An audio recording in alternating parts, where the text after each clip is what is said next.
great. We're doing great today, aren't we? Oh, I'm looking forward to this next segment because I have one of the most powerful. Come on in here, Victoria. We've been looking for you. No problem. I have one of the most powerful techniques of professional speaking. This is it. It's another 7-star technique. This is how, and I bragged up a lot of things I was going to tell you in the promotion for this event, one of which is how to get out of using notes, one of how to polish and look very polished when you don't have time to practice. This is the technique. It's called bits. You could call it chunks or series. What it is a small portion of your material, could be 2 minutes, could be 30 seconds, could be 5 minutes, 10 minutes, I don't care, that you practice 30 to 50 times before you ever think about delivering it in public.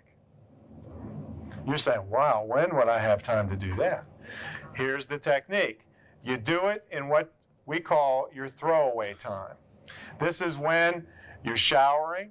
This is when you're doing your hair, you're shaving, you're driving to work, when you're jogging, on the treadmill. This is when you do your practice time. When you practice a piece of material 30 to 50 times, a magical thing happens. It turns from rote memorization to conversation. And this is the way you want to come across to people. If somebody has tried this technique and they said, Tom, I practiced 20 times. And I got evaluations that said I was, I looked rehearsed. The fact was, the person was not rehearsed enough. Once you pass that 30 to 50 times where you don't really have to think about it, and I'm not saying not be in the moment and all that kind of stuff, but I'm saying that once your mouth has said it that many times, it's not a strain. It's not a strain on your brain to think about what to say. It just flows out as if you're talking to people rather than talking at the people. Now, another thing is it allows you to get rid of notes. Now, when you get rid of the notes, a lot of good things happen. First of all, I can come out here and talk to Warren without notes, and guess what, Warren? With no notes, people think I know what I'm talking about. Yeah. Right? Right? He must know what he was talking about. He's not reading it, right? Right? I can come out here and I can get closer to the people. I don't have to worry if the presenter, and this has happened to me on more than one occasion, the introducer picks up my notes and takes them away. That would flip you out, wouldn't it? Not me, because I've got backups. And that if you can just give me a key word, I can come out here and talk for a couple minutes. And that's the value of it, being able to come clear out in the audience. Your credibility rises, okay? And the polished portion of this is what's really great, is that once you practice them so many times, it didn't take any extra time to do it, you look so polished when you're doing this, right? So that's the value of bits, chunks, and series. Please do them. Yes, Bobby, did you have a question? Oh. Oh, he had a scratch. It was scratches. Hey, if this was an auction, you'd have bought it. Okay. So bits, chunks, and series, very powerful technique. Gets you out of using notes and makes your credibility rise because you can be right out there and have less worry and you look more polished. Okay? All right. What's next there, Squirky? Attention getting and interest devices. Now we're getting into the attention-gaining devices that I talked about in the first segment, for those of you at home, the first tape, where every few minutes you use a different attention-gaining device to make sure your message gets through. For those of you that didn't see the first tape, this is listening patterns of an audience that you want to create. This is not the one that this is coma down here. You don't want that. You want people to come up and down with rises and falls, small ones, throughout your presentation. Each one of these segments is an attention-gaining device, which we're going to go over right now. What's the first one? Humor. Humor is one of my favorites. However, many people are afraid of using humor. So I devised a series of techniques what I call bomb-proofing techniques. These are ways that you can use humor, but you don't have to worry about it failing and standing up here to a bunch of blank faces. The first technique is what? The theory of relevance. This is an important theory in that in a business presentation, you are not there to entertain. You are there, as Mike and I were talking at the break, to deliver content. The humor is used as a respite to heavy material. Shakespeare used this and called it comic relief. In the middle of a heavy tragedy, he would use comedy to allow your mind to rest a little bit so that you could absorb the heaviness of the play. So, the theory of relevance means that when you use a piece of humor, Mike, it always is used to support a point you're trying to make. So, and there's a formula for this. It is point, hold on, see, we got a little distraction. Who's out there? See, I don't mind. One time I went out in the parking lot.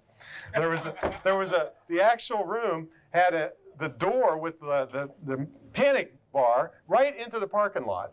And I had a wireless, so I went out into the parking lot and was talking to the people through the exit door. People in the parking lot were like, what the heck's this guy doing? So, theory of relevance. You use the formula point, illustration, point. This can be used for serious material and funny material.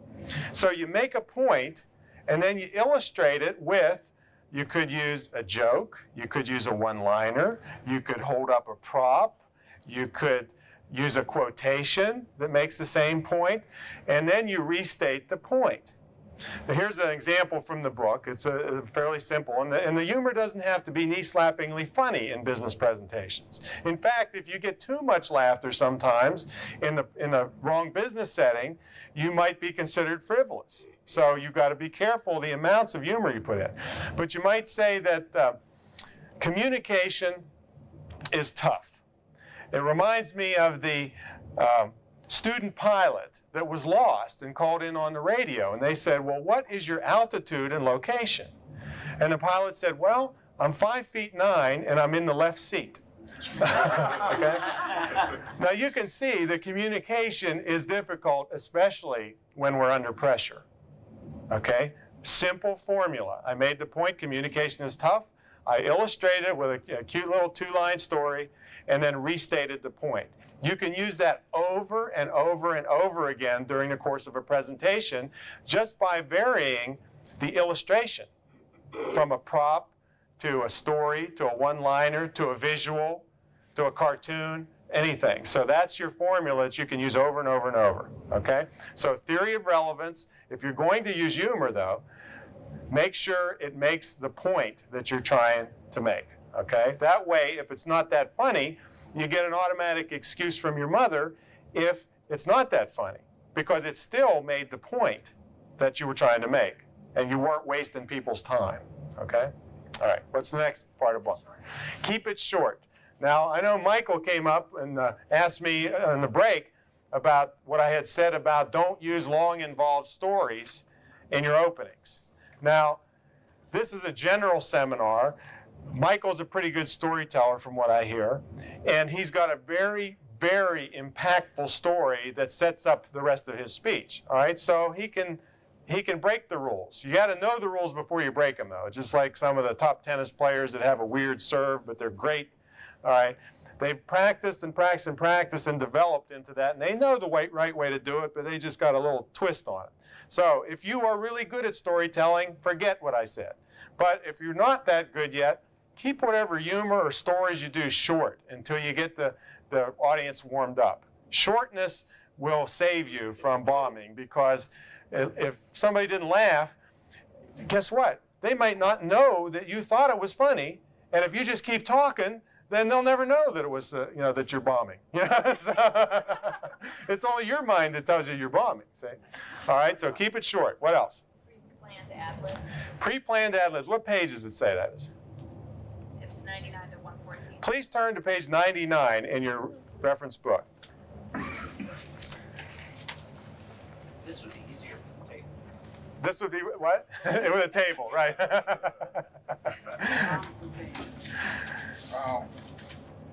And then I think the next page, that's the chapter. Turn the next page till you get to the pre-planned ad libs. What page is that, Alan? I think you. Here it is. 102. 102. Okay. A pre-planned ad lib is something that you have ready to say in case something goes wrong during your presentation. This makes you look so polished, it's unbelievable. Now, these don't have to be knee-slappingly funny, but when they are delivered at the appropriate time, they make you look really good. For instance, let's say the bulb went out on my overhead projector. All right, now, prior to this, I've checked to make sure I have a spare that works. All right, so that's your preparation. But if, in fact, they both blew on some rare occasion, I might say, well, gee, this is the first time I've ever been brighter than my equipment. Okay? All right? Or I might go like this. I might make a big show out of it. First service by Thomas Edison.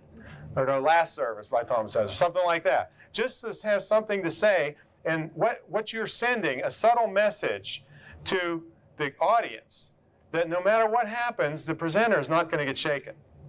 And they follow your lead. So if you do run screaming out the door, like Brandy said, they're going to run screaming out the door, and you're going to be responsible for somebody getting hurt and if there was an emergency and you had to evacuate the room. So if you're calm, they'll stay calm. And while we're at it, if there was an emergency, there's a thing in the book that tells you exactly what to say. And it's calm, it's orderly, it takes care of anybody that may have a disability, and you get people out safely because you're the one with the microphone. Everybody's going to be looking to you for direction. So, pre-planned ad libs, you don't have, I got about 100 of them there in the book, but you can write your own. What you do is you brainstorm on anything that might go wrong during your presentation and has something to say about it. Now, she's laughing at one. Which one do you like, Emily? Yell it up. Like Clint Eastwood, go ahead, break my day. Go ahead and break my day. Yeah, like Clint Eastwood. So now you don't want to try to have 10 of them ready for each category of disaster, because when the time comes, you'll never be able to pick in your mind which one you want to blurt out. So I have only 1 or 2 for each category that I know that, boom, it's coming out of my mouth if that situation arises. Now, you look so polished when you have these ready, and it keeps you from bombing, because you know, if things happen, if you do enough of these things, the lights are going to blow out. You're going to hear crashes and hammering outside and all kinds of stuff.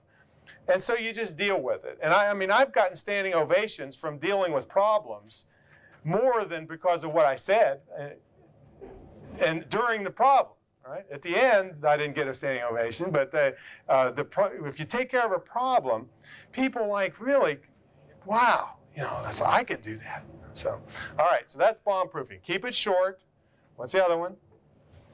Theory of relevance. Theory of relevance. Make sure it's relevant, whatever humor you use, and pre-planned ad libs. This will keep you from bombing. All right, what's next? Props. Props. This is an area that I'm kind of known for. I kind of say that I don't have much good to say, so I use props, and everybody likes me because of my props. But you saw one. This is this fake microphone is a confetti cannon from Flutter Fetty in Gaithersburg, Maryland. There's a yellow sheet back on the product table that has their address if you like this. This is the fake microphone. I have a cannon. This is a little baby handheld cannon. I got a big cannon too that'll fill up a whole amphitheater. And there's no pyrotechnics involved in this. This is CO2 like you would find in a BB gun that goes in here. So there's no problem with fire. Also, it vacuums up real easily. So it's not the kind that gets stuck down in the carpet. So it's a fun thing. I do all these massive standing ovations, and I blow this confetti cannon, and the place goes crazy. All right, so it's just a simple prop. Now, there's other ways, more serious ways you can use props. You can use props as a substitute for your notes. And I use this on television a lot. If you ever get on television, you want to do visual things because that's what television is. So I show how props can be used as your notes. So in this case, I could get out of using notes. I have 3 hats up here, and I could say, you know, when we were new, we were searching for new business. And you know, almost like a safari, right? And then I'd go make whatever points I was making there. And you don't even have to wear it. You could have somebody in the audience wear it. That's fun. Or you could just have it shown if you don't want to get too wild. And then I said, during our mature years, you know, we were conservative and we did whatever it is your points are. And then I said, you know, now we got to get wild, you know, and have one of these hats that has the long hair put on it, you know. And we've got to really get wild to get new business, all right? So, and you have points under each one of those hats, or you could actually have it hidden in the hat. The 3 points that you're going to make, and nobody would ever see it. That would take care of my memory problem if I wasn't using the scorekeeper, see? So you could have each hat have a hidden thing. So you can use them as, yeah, you can use it, you know, if we do this contract, it's going to stink to high heaven. And we're, you know, either hold this up, a gas mask, or wear it. You could say, you know, this is what we'll look like, you know, put one of these on by the time we ever make any money on this project, okay? So it's like a skeleton hand, you know, so you'll be dead and gone. Did it take that much to get that one? I wasn't sure. Okay, well, that one's out now. Class clown when you were in school? I wasn't. As a matter of fact, you'll hear a little bit of my history later. I owned a company called Prank Masters for many years, and I was a practical joker. And my success in it was because I looked so corporate. You'd never expect this craziness to come from me, and I was able to zap people all around the world. So, you want to make big money? So you pass out big money. Let's see, what else do I have here? There's another, noisemakers are good. This one is one of those Revenger things that they used to have for the Beltway. And you could say, you know, this contract, if we're going to do this to this company, our competition. That's the way they're going to feel when we get done with our new program, or something like that. You know, so it catches their eye. Now, you got to have some fun people around you, and yes. Most of the business situations I've been in over the years, they'd have a hard time with all this. Well, remember. Well, I get paid a lot of money to do this, okay? And it depends on the setting. And I told you I was going to show you mild things and outrageous things. So actually doing this things with the hat is not that outrageous. I mean, I just came to a massive meeting from Juergens where they paid me a lot of money to act like Jim Carrey and do a liar, liar. I lied my way through the session, okay? They had a poster of me up there looking like the Liar, Liar movie. The sales manager, the president of sales or vice president of sales, wrote a poem based on like, who's that doctor guy for kids? Seuss, yeah. and did it. And yeah, I don't have any kids. I don't know. So, yes, it happens. It doesn't happen in every situation, and not every situation is appropriate. But this simple thing with the hats would not be a big deal if you didn't wear them. If they were just sitting there and you referred to them, then that would be a much more mild way to use the hats. If you put them on, that's wilder, and if you took them out and put them in the audience, that's really wild. So there's even ways you can use the props. I know Carolyn Long is a friend of mine that's really creative. Really creative. She did this thing about, you know how everybody talks about the keys to success. Well, she had a hidden here. She said, well, it's actually more than keys. And she pulled out, it's more like a combination lock. Okay, and everybody's like, whoa, that's really impactful. And so that was a way to use a prop that wasn't real wild that got her point across. So you may, in your settings, find something very mild to use as a prop, and they will remember it. It doesn't have to be wild. Yeah? Do they warm up as the day goes on? Who? The audience, if you have a very staid audience to begin with, can you bring them around? You can in many cases. Props would be one way to do it, and the types of humor that you pick for them that they can relate to would help. So yes, it is a warm-up and feel-out process if you don't know the people. So you start out mild, and then you see where you can go with it. If it's not working, you can always back off. Okay, so don't be afraid of using some type of prop. These are a little bit wild ones, but the combination lock certainly wasn't wild. Yeah. Okay. Now, I got a few wild ones here for you. So this is, well, first of all, for getting props, you can, first of all, you can make a prop. If we had the time to do a workshop, I could have each one of you just get in your purse or your wallet or something and come up with a prop. I mean, anything that'll make a point, that's part of this illustration. Point, illustration, point. But this is a catalog called Morris Costume. They have costumes, and they have magic, and they have oversized fly swatters and all kinds of stuff. And the address is in the book there somewhere.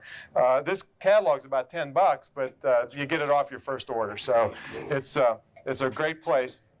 Now, you know, I had a friend that died from a sneeze like that. You know that? Really? Of course, he was in his best friend's closet when he did it. But see, that's a pre-planned thing. See? Okay. Here. Anyway, I got wild friends. She's writing that one down. That's a good one. I have a friend that's a comic magician. And this guy is hysterical. And I encourage you, if you want to add humor in your life and in your presentations, to find a person like this. This guy gave me some of these props. This is called, I'm going to hold this, I don't know if you can get this on the camera, but this is a spark ejector. Can you see that? It's a thing you can hide in your hand. And this guy's a comic magician. He also has these things, something you can put on your fingertips so that smoke will come off your hand. So it's all fun stuff. So he goes into an elevator. And he pushes the button, and he goes like this, ah, ah, ah. And then when he's bent over, he goes like this, and smoke pours off his head. The people are like pinned to the wall because it's in the elevator, yeah? So, but then this other thing he gave me. Now, first of all, I don't want any letters about this. I'm going to show you something here. First of all, I got to set this up. I was an ugly baby, okay? My mother will tell you I was a very ugly baby. So I'm going to get this little doll out of here, which is an ugly baby doll, okay? This is it right here. All right, it's actually a puppet, okay? So don't write me any letters saying you're making fun of deformed babies. I'm not. This is just an ugly one like I was, okay? So this guy loves to get people's reactions. So he goes into the mall with this thing, okay? And he holds it like this. And you know how people like to come up and look at your baby, right? He waits till they get real close. And he goes, ah! Ah! But I got a better use for this thing. Yeah, this is a disgusting looking thing. And you can get this out of Morris Costume, by the way, $18. I got a buddy whose wife is expecting in about 6 months. Now, this guy has been pulling stuff on me all his life. I've known him for a long time. So what I'm going to do is I'm going to bribe anybody I can in that hospital to put a mask on me and a set of those scrubs, you know, like they wear, and go in where the babies are. And when he comes up to that window,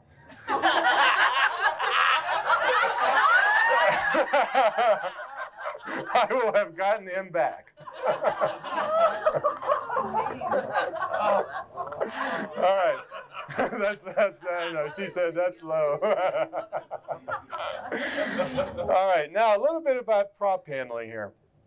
First of all, you don't talk to the prop. Now, I could get away with talking to this baby, right? But for normal props, you talk to the audience. You don't talk to the prop, okay? That's the technique. For surprise props, and oh, also, by the way, you notice where I held this baby. And this is especially important if you're on video or television. I want the baby in so he can zoom in as close as possible and fill the frame of the picture with the prop and my facial expressions and all at once. Had I held it out here, right, Rick? He's got to pull back, and it reduces the impact of the image that comes out of this. And this is the same with your overheads and everything. If you have a picture or something, you want to fill the slide as much as you can so the impact is much greater. There's a good example of this in the book. I don't know what page it is. So you talk to the people, not to the prop. Hold it close so that it can be framed in with your head, and your facial expressions can add to it. Okay, and you can use this to make, I don't know what point I'd make with this other than prop handling, but you can use the prop as one of the parts of your formula, all right? Now here's another one I use, and this one I'm kind of known for. Oh shoot, where are my sock buddies? Hold on, I do this all, see, I'm starting to get disorganized. Oh, here they are. Okay, great. Now, if you know what this is, please don't yell it out, okay? I'm going to hold it up. Don't yell it out. It's a little piece of plastic. I'll tell you what, on behalf of the video, I'll let the people at home see this thing. I've got another one here. All right. Does anybody know what this is? What is it, Neil? It's for keeping socks together. That's right. It's called a sock buddy. It's a sock buddy. Why do you need that? Why do you need that? When you sort your laundry, you just stick out. Oh, is that easy, is it, huh, Margaret, huh? Well, guess what? I'm single, and I have a hell of a time with this, all right? I have nobody to help me share my laundry duties. I mean, I'm on the road a lot. I got socks this high piled up. I'm on the road. I'm buying new socks because I can't put them together. Same brand, and it will make any Oh, yeah. I wish it was that simple when you got big feet, Margaret. Can you show us how that works? I do. It's hard to walk in these things, but, this Millicent piece of plastic changed my life. It really did. I mean, I was in sock therapy for a long time over this thing. Anyway, you put a sock in here. If you're little, you can put 2 socks. And you put a sock in here. You can throw it in the laundry, wash them, pull them out, throw them in the dryer, dry them, and throw them right in the drawer, and they stay all together. This thing is great. This is a great invention. Where do they sell them? I sell them at the back of the room now. If you want to know where to get these things. Yeah. And actually, if you live in a rural area, you can hang them on a clothesline with that little hole in them right there. You know, it hangs on a clothesline. This is a great invention. So I'm known as kind of the sock buddy guy. And the way I use these is I typically open and close a convention or a big corporate meeting. So if I'm opening a convention, I say, I go through my whatever I'm talking about, and then I say, I go through this routine with the prop, and then I say, you know, this little piece of plastic really made a big difference in my life. If you just take one little piece of information that you get from this conference, it can make a big difference in your career. All right, so that's an opening. If I was using a closing, all I have to do is change it a little bit to say, you know, you got a lot of information and I'm sure your heads are swimming. Just use one little bit of it. Go home and use a piece, and I'm sure it will make a difference in your career. Yeah, pretty creative how I switched that, wasn't it? Yeah, right. There was only a change, but it's based upon a prop, which makes it very, it really makes it indelible in people's minds. In fact, I was doing one time, and you know, I got a big standing ovation, all this stuff, and a guy comes up to me in the hall, and I'm like 9 feet tall, and he says, "Oh, your talk today was so great. I mean, it really changed my life." I said, "Oh, thanks. You know, what did you like best about it?" He said, "Those sock buddies. I'm going to get some of those things." You know, it's the only thing he remembered out of the whole thing. But all right, now let me give you a quiz. What do you know about me now because of this prop? You're single. Single? What else? You're a prankster. I'm a prankster, but that's not really from the prop. You have What? I'm on the road a lot. What? I'm disorganized. What else? lots of socks. Lots of socks. I wear socks. That's good. Big feet, right? So there a lot of things that you can deliver without just, you know, nobody would want to come up here and hear Tom say, "Hey, I'm single, he's disorganized, he's this, he's that, he's that." But when you couch it around a prop, it can get your message across, the point that I was trying to make. And this is an illustration of the point, illustration, point. This is a prop to use it. And it makes me more memorable, too. So, great thing. And years from now, somebody will say, "Hey, you're the sock buddy guy." All right. So, there you go. Props. What's next? Oh, hey. See? The sock buddy gets the applause. And typical. Go home with today. I know. If you take one thing home.